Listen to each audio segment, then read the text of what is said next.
global economic crisis came as no surprise for Professor David Ting. In 2005, he realized that global trade was completely unbalanced and could lead to worldwide disaster. The U.S. financial system in particular was totally, absolutely out of balance. So the system has no other way but collapse. And it did. Since 2008, the U.S. has endured what economists have called the worst financial crisis since the Great Depression way back in the 1930s. Ting has been involved in the global financial markets for more than 20 years. He's the founder of a theory called the financial tree system, which is an integrated system of accounting, financial management, products, and other factors affecting a company, or in this case, a country. In short, it shows how if the branches of a tree becomes too much for the trunk to support, some sort of collapse is inevitable. But Ting's not want just to predict chaos and watch it happen.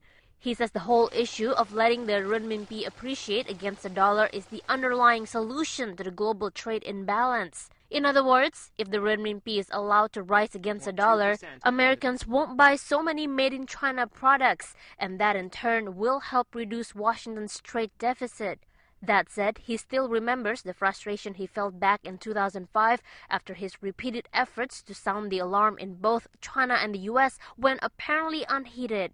I was so fed up because I got no positive response. If President Bush didn't come over here to Beijing to see me, there's going to be a whole lot of trouble waiting for him. Ting wasn't alone in his correct forecast, and there's no lack of support for his suggested recovery plan.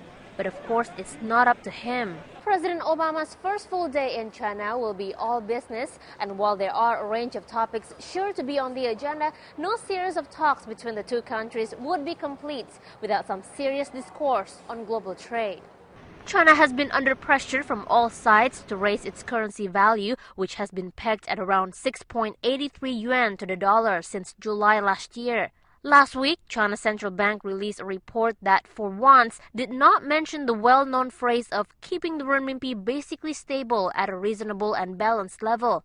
Many took this as a sign that China was finally willing to let its currency appreciate.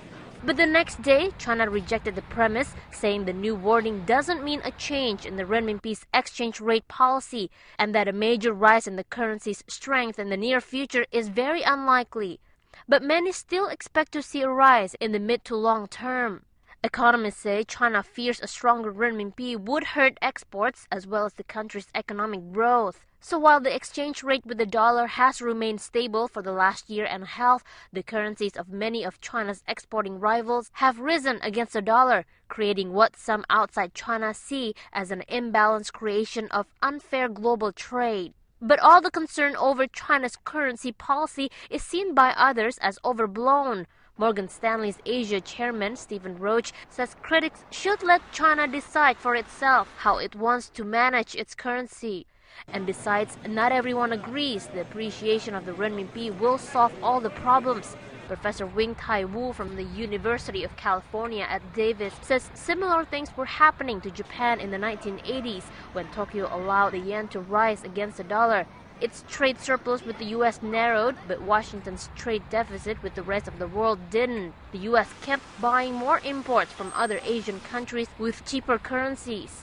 Wu expects a similar outcome with China, and his suggestion is for the U.S. to stop spending beyond its means and for China to develop its financial sector so that its savings can be invested at home. Ting and others may disagree, but as long as there's no shortage of conflicting advice from qualified academics and policymakers, government leaders around the world will continue to debate the best way forward for the global economy. Sylvia Gunawan, BO.